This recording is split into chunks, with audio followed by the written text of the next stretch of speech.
Shalom à tous, que la grâce de Dieu soit sur vous, que le Seigneur vous bénisse. Bien-aimés en Christ, nous allons toujours continuer dans le livre des Actes des Apôtres, le chapitre 20. Vous êtes à votre émission intitulée « À la table du Seigneur ». À la table du Seigneur, nous sommes dans les Actes des Apôtres, nous lisons à partir du verset 25. Et maintenant, voici, je sais que vous ne verrez plus mon visage, vous tous au milieu desquels j'ai passé en prêchant le royaume de Dieu. C'est pourquoi je vous déclare aujourd'hui que je suis pur du sang de vous tous, car je vous ai annoncé le conseil de Dieu sans en rien cacher. Alléluia. Vous voyez, dans ce passage, il s'agit de l'apôtre Paul qui prêche le royaume de Dieu, quelqu'un qui annonce le salut éternel, quelqu'un qui parle de la vie éternelle. Vous voyez, le ministère de Paul est basé sur le message du salut, sur le message de la délivrance. Quand Paul prêche, quand Dieu se sert de Paul pour opérer des miracles, quand Dieu se sert de Paul pour guérir les malades, pour enseigner, Paul converge le peuple de Dieu. Paul converge les chrétiens vers le salut éternel. C'est-à-dire que tu lis les écrits de Paul, quand tu écoutes Paul parler, prêcher, tu vois que Paul n'a autre objectif que le royaume de Dieu. Aujourd'hui, lorsque nous constatons dans nos églises, nous constatons dans le corps de Christ, vous voyez que les gens font beaucoup de miracles, beaucoup de guérisons. Les gens viennent de partout, ils dressent des foules. Mais peu sont ceux qui parlent du royaume des cieux. Peu sont ceux qui annoncent la vie éternelle, notre destinée finale, où nous allons aller dans ce lieu-là, rencontrer notre Seigneur Jésus-Christ, assis sur le trône pour vivre éternellement. Et les gens sont plus accentués sur le message de la bénédiction, sont accentués sur le message de la délivrance, de la guérison. Oui, le Seigneur prêchait, les malades étaient guéris, les paralytiques voyaient, et il y avait tellement de choses qui s'opéraient. Il a dit aussi que les miracles vont nous accompagner. Il dit, vous allez faire des choses plus grandes que moi, car moi je vais vers le Père. Vous voyez, cela veut dire quoi? Cela veut dire que les miracles continuent. Mais l'objectif de Jésus-Christ, c'est d'envoyer les âmes dans le royaume des cieux. C'est pourquoi il a dit, je suis le chemin, la vérité et la vie. Nul ne peut aller au Père que par moi. Jean 14, verset 6. Et Jean 3, 16 nous dit que car Dieu a tant aimé le monde qu'il a donné son Fils unique, afin que quiconque croit en lui ne périsse point, mais qu'il ait la vie éternelle. Vous comprenez? Donc, le Seigneur nous parle pour que nous soyons dans le royaume céleste, dans le royaume à venir, la vie éternelle, notre nouvelle cité.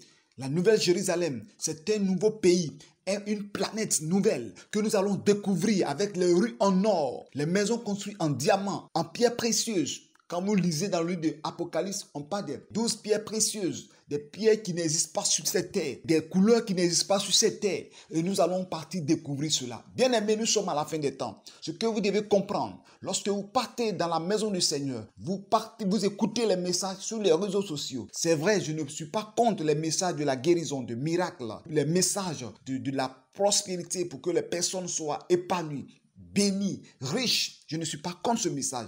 Et d'ailleurs, je prêche ce message. Mais bien aimé, il faut que chacun de nous comprenne que le Seigneur nous a appelés à aller dans le royaume céleste. Donc Paul, dans son ministère, il ne fait que parler de ces choses. Il ne fait que parler de la vie éternelle. Et il dit, et maintenant, voici, je sais que vous ne verrez plus mon visage, vous tous au milieu desquels j'ai passé en prêchant le royaume de Dieu. Vous voyez? Donc Paul devait prendre congé des disciples, congé des anciens. Et il a dit une chose, il les a tellement touchés. Il dit, c'est vrai, j'ai prêché, j'ai fait 3 ans avec vous, j'ai fait des mois avec vous. Mais je vous le dis, regardez-moi bien Paul, vous ne me verrez plus. Vous ne verrez plus mon visage. Paul dit quoi par là? Paul dit qu'il s'en va. Il ne va plus revenir sur ce champ de mission. Paul ne reviendra plus en ce lieu-là. Il ne reviendra plus pour venir annoncer le message en Asie. Parce que sa mission continue. Vous allez voir que c'est à la suite de ça que Paul a été arrêté et il a été conduit à Rome, en Rome emprisonné. Vous voyez? Donc Paul n'est plus revenu sur ses pas. Mais Paul a continué le ministère que Dieu lui a donné. Paul a continué de prêcher, a écrit des épîtres, même étant dans la prison. Vous voyez? Donc bien aimé, Paul annonçait le royaume céleste, le royaume à venir, la vie éternelle. Et il dit que vous ne verrez plus mon visage. Parfois, lorsque nous faisons le ministère, nous pouvons arriver à certains endroits, nous pouvons prêcher. Et vous allez constater qu'après votre départ, ce village ou cette ville, vous ne mettez plus jamais les pieds là-bas. C'est-à-dire ce n'est pas de votre faute. Ce n'est pas parce que vous ne voulez plus aller là-bas, mais l'Esprit de Dieu ne vous permet pas de retourner dans cet endroit. Parce que le travail pour lequel le Seigneur vous a envoyé, le travail est fini là-bas. La sémence pour laquelle le Seigneur vous amène à s'aimer la part dans le cœur, le Seigneur a fini ce message. Donc, il y a des endroits, bien aimés serviteurs de Dieu, servant de Dieu, il y a des endroits, tu ne vas plus jamais mettre les pieds là-bas. Quel que soit l'effort, le programme que tu vas faire, le Seigneur ne va jamais permettre que tu retournes là-bas. Donc Paul savait que lorsqu'il va quitter ses frères, il dit de bien le regarder parce qu'ils ne verront plus son visage. Ils ne verront plus le visage de Paul. Ce visage-là, c'est la dernière fois que vous voyez. Et vous allez voir encore, c'est ça dans le royaume céleste. Vous voyez. Donc Paul disait, c'est pourquoi je vous déclare aujourd'hui que je suis pur du sang de vous tous. Paul a prêché. Paul a pris le temps d'enseigner la parole de Dieu. Paul a pris le temps d'exposer l'évangile, la parole du Seigneur, les saintes écritures. Paul a prêché le royaume. Paul a donné des enseignements approfondis, comme nous avons vu hier dans le message. Paul prêchait, prolongeait son message, son discours, peut-être de 20 heures jusqu'à l'aube. Paul passait assez de temps avec les disciples, passait assez de temps avec les anciens de l'église. Et il les affermissait, il les encourageait pour dire tenez bon, persévérez parce que je m'en vais. Et c'est vous qui devez prendre le relais. Vous devez prendre le relais pour continuer cette mission que Dieu m'a assignée. Donc, Paul disait que je ne vous ai rien caché. Je vous ai annoncé tout le conseil de Dieu. C'est-à-dire qu'il n'y a pas quelque chose que Paul n'a pas enseigné. Il n'y a pas quelque chose que quelqu'un va dire que non, ça là, c'est trop caché, c'est un mystère. Moi, je n'ai pas compris. Paul a tout enseigné. Paul a enseigné le ministère de Jésus. Paul a enseigné l'Ancien Testament. Paul a parlé du Saint-Esprit. Paul a parlé du baptême d'eau, le baptême de feu. Paul a parlé de l'enlèvement. Paul a parlé du retour de Jésus. Paul a parlé de la vie éternelle. Paul a exposé tout ce qu'il doit exposer pour que lorsque quelqu'un va écouter la parole, ne dise que moi, je n'ai point entendu cela. Paul dit dans sa parole, je vous ai annoncé tout le conseil de Dieu sans en rien cacher. C'est pourquoi, bien aimé en Christ, serviteurs de Dieu, lorsque nous prêchons l'évangile, nous ne devons pas prêcher l'évangile à moitié. Nous devons exposer de la mort à la résurrection, de l'enlèvement et à la vie éternelle, le jugement dernier, la marche sur cette terre. C'est-à-dire, nous devons exposer plusieurs thèmes. C'est pourquoi vous voyez les Actes des Apôtres exposent plusieurs thèmes. Mais ce ne fait que le commencement des enseignements que le Seigneur me donne pour enseigner. Nous avons, la Bible est vaste. C'est un seul chapitre que nous sommes en train d'exposer actuellement. Il y a 1 Corinthiens, 2 Corinthiens, il y a Genèse, il y a Ruth, il y a Ésaïe, il y a Jérémie, il y a Jacques, il y a Matthieu, il y a les évangiles, il y a l'Apocalypse. Il y a beaucoup de choses que nous devons enseigner. Donc, bien aimé, Paul a enseigné sans rien cacher. Et il disait ceci, le verset 28. Prenez donc garde à vous-même et à tout le troupeau sur lequel le Saint-Esprit vous a établi, évêque, pour perdre l'église du Seigneur qui s'est acquise par son propre sang. Et Paul savait qu'il va partir. Mais il y a un danger qui plane. Et ce danger-là, il dit au peuple de Dieu, aux disciples, de prendre garde. De prendre garde parce que c'est le Saint-Esprit qui les a choisis, qui a fait cela, ce troupeau, qui a établi des évêques sur l'église pour les conduire. Et il dit, Jésus est mort sur la croix et par son sang, les disciples ont été sauvés. Nous avons été sauvés. Tout ce qu'il enseignait, il leur disait que l'église, c'est un prix à payer. Jésus a payé ce prix. Et ce n'est pas un prix dans la parole, un prix dans l'argent, un prix dans l'or, mais c'est son sang qu'il a versé pour acquérir le royaume, pour racheter les âmes égarées dans la main de Satan. Donc, l'église, c'est une gloire du Seigneur. Les disciples, les brebis du Seigneur sont précieux devant le Seigneur parce que Jésus nous a aimés tant et nous a sauvés par son sang. Donc, Paul avait vraiment le désir. Paul avait vraiment l'amour pour l'église. Paul avait une détermination. Paul vraiment prenait l'église comme la gloire du Seigneur qu'il ne faut pas bafouer. Quelque chose que le Seigneur a versé son sang. Le Seigneur a versé son sang pour son église. Il dit que pour perdre l'église du Seigneur qui s'est acquise par son propre sang. Vous voyez? Par son propre sang. Et nous continuons le verset 29 de Acte 20. Je sais qu'il s'introduira parmi vous, après mon départ, des loups cruels qui n'épargneront pas le troupeau. Et qu'il s'élèvera du milieu de vous des hommes qui enseigneront des choses pernicieuses pour entraîner les disciples après eux. Vous voyez, lorsque une église est établie, vous allez voir que Paul avait un grand souci. Ce n'est pas parce que Paul s'en va, ça lui fait mal. Mais ce qui faisait plus mal à Paul, tout le travail qu'il a fait, il sait qu'il y a des gens qui vont venir détruire ce travail. tous ces enseignements qu'il a apportés à ce peuple, tous ces encadrements, tout le conseil de Dieu qu'il a exposé, tout son temps qu'il a perdu, les coups qu'il a reçus, l'humiliation, le souci qu'il avait pour l'église, il va partir. Mais il le met en garde. Il dit, écoutez, je vais partir, mais une chose va se passer. Je sais bien qu'il s'introduira parmi vous, après mon départ, des loups cruels qui n'épargneront pas le troupeau. L'apôtre Paul parle des loups cruels. Et vous savez qu'on parle d'un loup cruel, un loup qui est très, très méchant. Un loup qui tue, un loup qui déchire sa proie. Des loups cruels qui vont venir dans le corps de Christ, dans l'église que Christ a acquise par son sang. Et ces loups-là vont détruire les âmes. Plusieurs années d'enseignement, plusieurs années de prière, de jeûne, de consécration. Ces loups cruels vont venir détruire par des faux enseignements, vont venir détruire par des faux miracles. Ils vont venir dire autre chose, c'est-à-dire déstabiliser tout ce que Paul a prêché.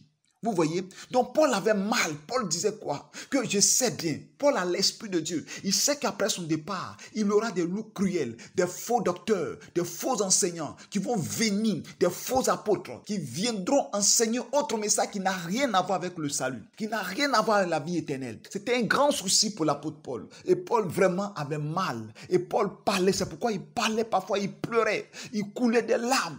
En voyant l'église de Dieu, l'église de Jésus, où le loup cruel, la Bible parle parfois des loups ravisseurs et des loups cruels. Mais ici, Paul n'a pas parlé des loups ravisseurs. Les loups ravisseurs, ce sont ceux qui viennent et qui ravissent et qui cherchent à dépouiller le peuple. Mais ceux-là, les loups cruels, la Bible dit qu'ils n'épargneront pas le troupeau. C'est-à-dire, eux ne viennent pas pour ravir, ils ne viennent pas non seulement pour ravir, mais ils viennent, quand on dit ravir, c'est quoi? Pour dépouiller le peuple par l'argent, dépouiller leurs finances, dépouiller leurs biens.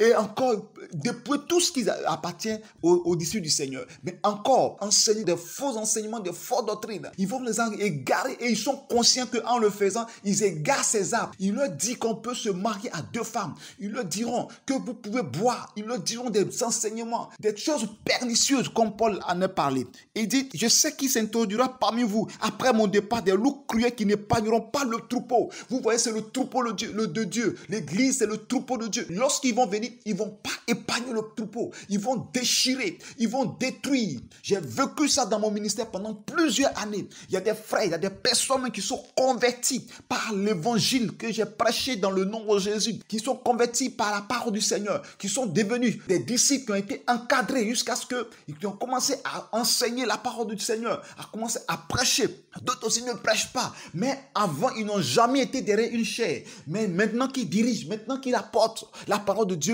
ont changé d'avis, ont changé de comportement. L'orgueil s'était installé. Ils ont laissé l'esprit de loup cruel venir en eux. Et ces personnes ont commencé à détruire l'œuvre. Des personnes ont commencé à enseigner autres messages. Des personnes ont commencé à envoyer d'autres enseignements de d'autres prédicateurs qui contredisent tout ce que je dis. C'est-à-dire de manière négative. C'est-à-dire pour aller contre le message que je prêche. Vous voyez? Et tout cela pour empêcher les âmes de s'affermir dans le Seigneur.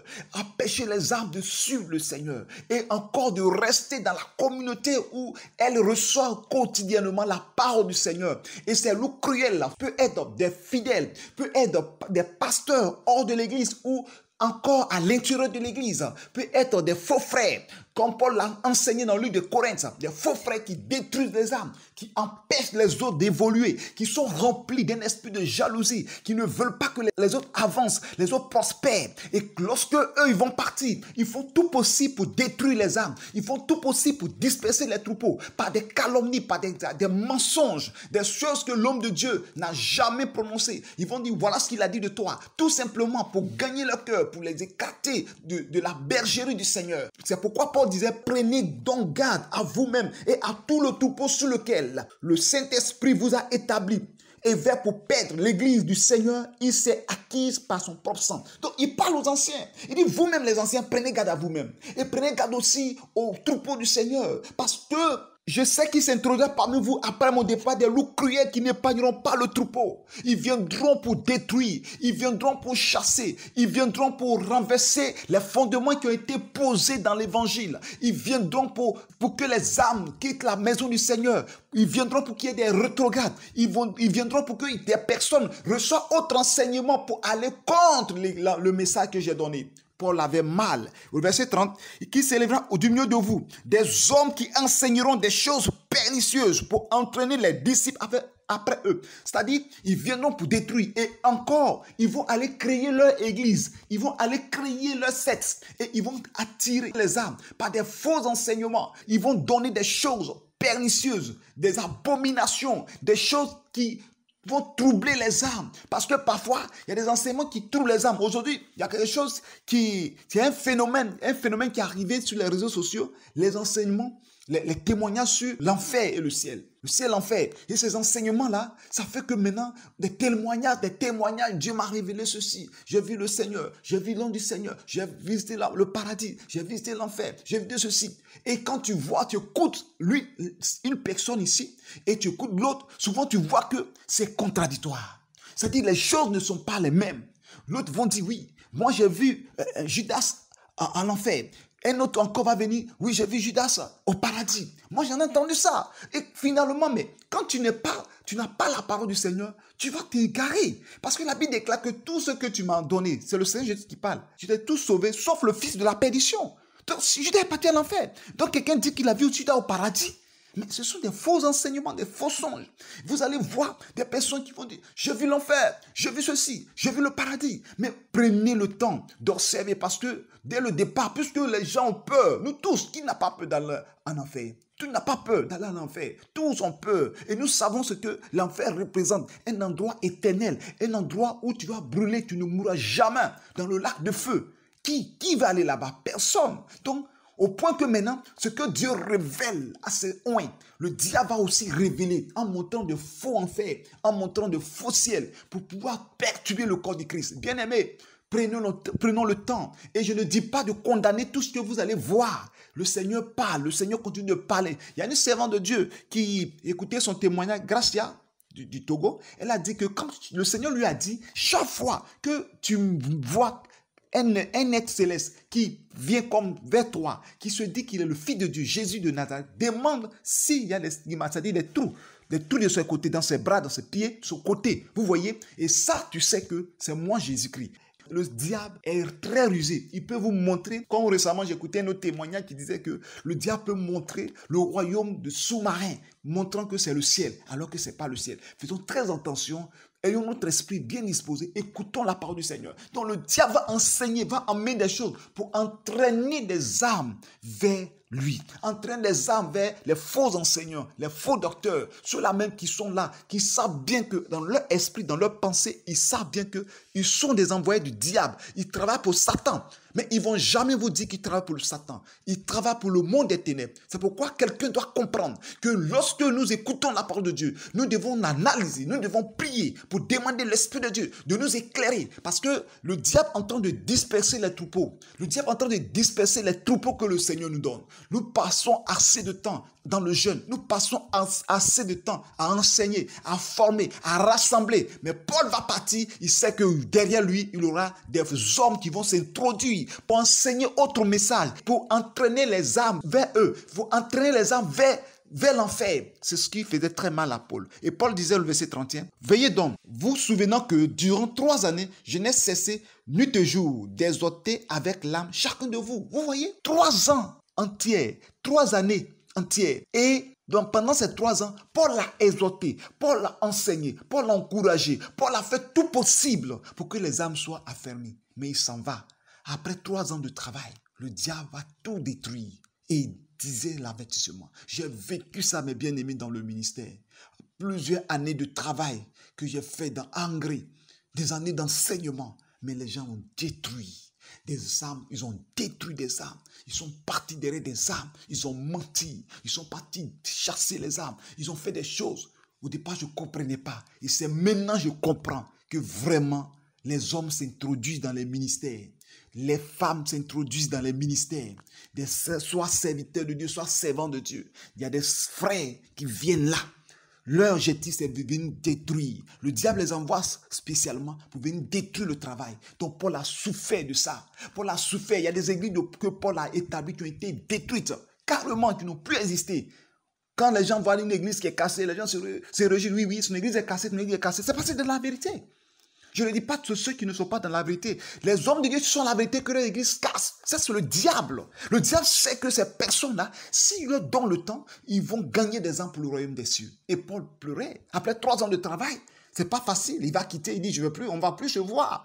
Je ne serai plus là pour vous enseigner. Je ne serai plus là pour vous conduire. Mais je sais qu'après mon départ, il y aura des loups cruels qui vont descendre dans le troupeau. Il y aura des hommes qui vont s'introduire au milieu de vous pour vous détruire. Vous les bergers, vous les anciens, vous les évêques. Faites très attention parce que prenez garde à vous. Parce que l'église que vous voyez, c'est l'église que le Christ a acquise par son sang, par l'Esprit de Dieu. Donc vous devez veiller sur vous-même, veiller sur le peuple. Bien-aimés, nous devons comprendre ce message. Paul a pleuré. Paul disait que je ne sais que de vous exhorter avec l'âme. L'âme, chacun de vous. Parfois, Paul parle de cour en cour, de maison en maison, en groupe, de l'église de maison. Il dit chacun de vous. Il veut vous enseigner. Je pleurais, je coulais des larmes. Je voulais tout faire pour que vous puissiez comprendre que notre cité n'est pas sur cette terre. Aujourd'hui, dans nos églises, nous prêchons, nous parlons de tout, nous disons tout. Mais les gens ne sont pas prêts à accepter réellement la parole du Seigneur. Vous allez beau faire enseigner, vous allez beau encadrer, mais vous allez voir qu'ils ont une vie contraire à ce que tu as enseigné. Récemment, j'ai rencontré des personnes dans l'église. J'ai vu des personnes où j'enseigne la parole du Seigneur, j'encadre. Et j'étais trop surpris de voir que des sœurs de l'église, des sœurs qui vendent dans les restaurants, qui ont de la boisson flatée, de la boisson alcoolisée, et qui vendent et qui accompagnent leur restaurant. Et quand je leur ai demandé, mais pourquoi vous avez fait ceci? Ils disent non, que bon, juste pour attirer les clients. Mais écoutez, comment vous pouvez prendre la boisson pour attirer? C'est comme quelqu'un qui vend la drogue et puis vend la nourriture. Et puis il dit non, je fais ça pour attirer les clients. Et j'étais déçu de ce que quand je parle, les gens sont pas... C'est-à-dire les gens ne voient pas combien de fois mon cœur saigne en leur disant que ce que vous faites c'est dangereux. Mais les gens s'énervent, les gens ne sont pas contents parce que je leur dis de ne pas vendre la boisson. Vous voyez, quand tu vois des choses, des années d'enseignement, des années de messages que tu apportes à tes personnes, en enseignant toutes ces choses, mais tu vois que le résultat est nul, le résultat est nul. Les gens ne sont pas capables de changer de vie. Ils mènent une vie contraire à la parole. Ils mènent une vie contraire à l'enseignement. Vous voyez, c'est pourquoi Paul pleurait. Paul pleurait de ses persécutions. Paul pleurait de ses tribulations. Paul pleurait de tous ses embûches. Paul pleurait de ce qu'il enseigne, mais il ne voit pas de changement. Oh, mes frères et sœurs, changez de vie parce que Jésus revient bientôt. Changez de vie parce que Jésus est à la porte. Et nous continuons le verset 32. Et maintenant, je vous recommande à Dieu et à la parole de sa grâce, à celui qui peut édifier et donner l'héritage avec tous les sanctifiés. Vous voyez, Paul parle toujours de l'héritage. Paul parle toujours des récompenses dans le royaume des cieux. C'est vrai, vous êtes sur cette terre, vous avez accepté Jésus. Persévérez, menez une vie de sanctification. Paul disait ceci, menez une vie de sanctification. Vous les sanctifiez, vous les saints du Seigneur. Vous aurez un héritage au ciel. Vous aurez des récompenses au ciel. Paul ajoutait tout cela. C'est pourquoi il a dit à Timothée, j'ai combattu le bon combat. Désormais, la couronne de justice m'en est réservée, non seulement à moi seul, mais à tous ceux qui ont aimé son avènement. Donc moi, Paul, j'ai ma couronne au ciel. Moi, Paul, j'ai ma maison au ciel. Moi, Paul, j'ai ma récompense au ciel. Moi, Paul, je serai renuméré devant le Seigneur. Toi aussi, mon fils Timothée, toi aussi, mon enfant dans le Seigneur, je te le dis.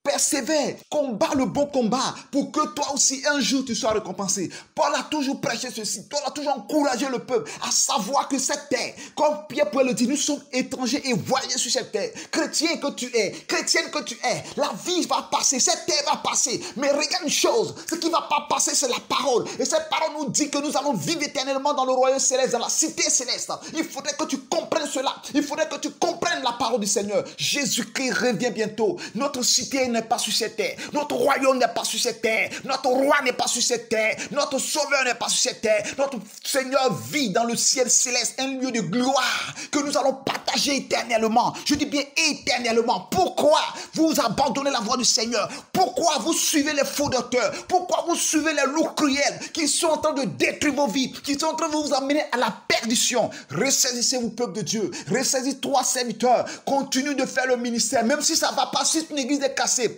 Oui, la parole de Dieu ne passera pas. Si tu n'as pas de temple, continue de prêcher. Si tu n'as pas de temple, tu peux prêcher sur les réseaux sociaux. Tu peux prêcher dans la rue. Tu peux prêcher dans les maisons. L'église a commencé dans les maisons. Tu peux prêcher dans les maisons. Même si le gouvernement a fermé ton église, les autorités ont fermé ton église, les gens sont venus détruire ton église, cela ne t'empêche pas de prêcher l'évangile. Continue. Ce n'est pas le temps qui compte, c'est le message que tu vas adresser à son peuple qui compte. Que le Seigneur, le Dieu d'Israël, vous bénisse. Donc Paul parlait toujours de ce que nous serons récompensés dans le ciel. Le verset 33 nous dit quoi? Je n'ai désiré ni l'argent, ni l'or, ni les vêtements de personne. Vous savez vous-même que ces mains ont pourvu à mes besoins, à ceux et à ceux des personnes qui étaient avec moi. Je vous ai montré de toute manière que c'est en travaillant ainsi qu'il faut soutenir les faits et se rappeler les paroles du Seigneur qui a dit lui-même, il y a plus de bonheur à donner qu'à recevoir. Alléluia. Vous voyez, Paul n'était pas quelqu'un qui escroquait le peuple.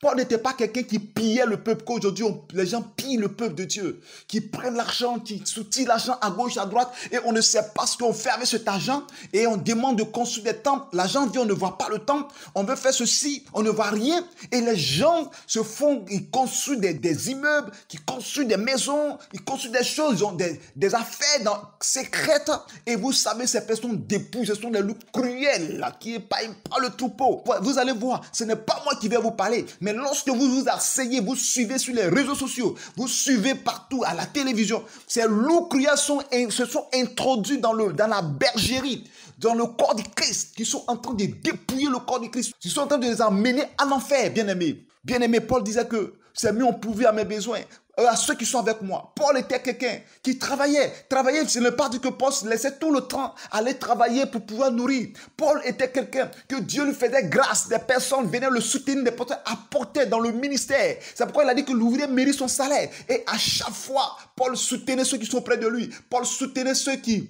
son ministère, les gens apportaient. Quand vous allez voir dans le livre de Corinthe, Paul demandait qu'à chaque fois qu'il va venir, que les gens ne fassent pas l'offrande au devant de lui, mais qu'ils le fassent dans la semaine. Lorsqu'il va arriver, tout se passe dans l'ordre. Vous voyez? Donc, Paul avait de l'argent. Dieu l'avait béni financièrement. Mais Paul, son argent rentrait dans l'œuvre du Seigneur. Paul participait à l'œuvre du Seigneur. Paul donnait dans l'œuvre du Seigneur. Et Paul disait que je ne suis pas là pour vous dépouiller, mais je suis là pour vous présenter le mystère du salut, la vie éternelle, le lieu que nous allons nous retrouver. Bien-aimés en Christ, soyez fortifiés, soyez bénis. Jésus revient bientôt. C'est vrai, vous avez soif, vous avez besoin de délivrance, vous avez besoin de guérison, vous avez besoin que le Seigneur vous restaure. Votre situation, je suis conscient. Mais bien-aimés, quelque temps va arriver, nous allons passer au temps de la délivrance. On va passer même quelques mois dans la délivrance. Mais pour l'instant, le message des apôtres, c'est pour vous amener à être fortifiés. Pour ceux qui nous prennent en marche, vous êtes au chapitre 20, mais il y a le chapitre 1 jusqu'au chapitre 20. Tout ça a été enseigné. Si vous voulez, vous m'appelez et je vais vous donner le lien. Je vous donne aussi les messages que vous allez écouter de Actes chapitre 1 jusqu'au chapitre 20 où nous sommes. Soyez richement bénis. Et lorsque nous continuons, il dit, je vous ai montré de toute manière que c'est en travaillant qu'il faut soutenir les faibles et se rappeler les paroles du Seigneur qui a dit lui-même, il y a plus de bonheur à donner qu'à recevoir. Après d'avoir ainsi parlé, il se mit en genoux et il pria avec eux tous. Donc là, Paul va prendre congé d'eux. Paul va dire que vous ne verrez plus mon visage. Et là, il a exhorté le peuple à prendre conscience, à ne pas jouer avec sa vie, aux anciens de prendre garde au troupeau du Seigneur et aussi de prendre garde à eux-mêmes. Et en disant ceci, le verset 36, ils se sont mis ensemble et tous, puisqu'ils étaient partis accompagner Paul pour quand il va prendre son avis pour partir au bord de la mer. Ils se sont mis en genoux, ils commençaient à prier. Et le verset 37 nous dit, et tous fondit en larmes et se jetant au cou de Paul, il l'embrassait. Alléluia. Combien de fois les prédicateurs ont besoin de cette affection. Paul a vu que ce peuple l'aimait tant. Paul a vu que ces gens l'aimaient, les anciens l'aimaient, les disciples l'aimaient, tous ceux qui ont reçu la parole, les fils du royaume aimaient Paul. C'est pourquoi quand un chrétien n'aime pas son pasteur, c'est un problème. Quand un chrétien est jaloux de son pasteur, c'est un problème. Quand un chrétien n'aime pas la femme de son pasteur, c'est un problème. Quand un chrétien se met à calomnier son pasteur, c'est un problème. Quand un chrétien se met à critiquer son pasteur, c'est un problème. Quand un chrétien chrétien commence à détruire l'œuvre et à faire souffrir son pasteur, c'est un problème. Quand un chrétien commence à faire des actions pour que son pasteur gémisse, c'est un problème. Vous comprenez? Vous voyez les disciples, vous voyez les évêques, les anciens de l'église qui sont partis accompagner Paul, qui avaient un amour profond, un amour grand, et ils ont fondu à l'âme en regardant leur prédicateur, en regardant leur pasteur, en regardant l'apôtre qui va les quitter. Non seulement, c'est pas parce qu'il va les quitter, mais la Bible déclare que verset 38, affligé surtout de ce qu'il avait dit, qu'il ne verrait plus son visage. Et il l'accompagnait jusqu'au navire. Et c'est ainsi que Paul a fini sa mission avec ses frères. Et Paul a pris son navire et ils n'ont plus vu son visage. Pour la dernière fois, ils ont vu son visage. Et la première fois qu'ils vont voir son visage pour l'éternité encore, lorsque leurs yeux s'ouvriront dans le royaume céleste. Et ils diront à Paul, tu nous as vraiment conduits sur le bon chemin. Ceux qui vont tenir, ceux qui ne vont pas se laisser conduire par les loups cruels, ceux qui ne vont pas se laisser dévorer par les loups cruels, ceux qui vont persévérer, verront Paul dans le royaume des cieux. Ce jour-là, ce sera un jour merveilleux, un jour glorieux, un jour de joie. Soyez richement bénis. C'est là que nous allons nous arrêter, bien-aimés. Nous allons continuer pour la prochaine fois. Acte chapitre 21. Que le Seigneur vous bénisse. Shalom. Que Dieu vous bénisse. Merci.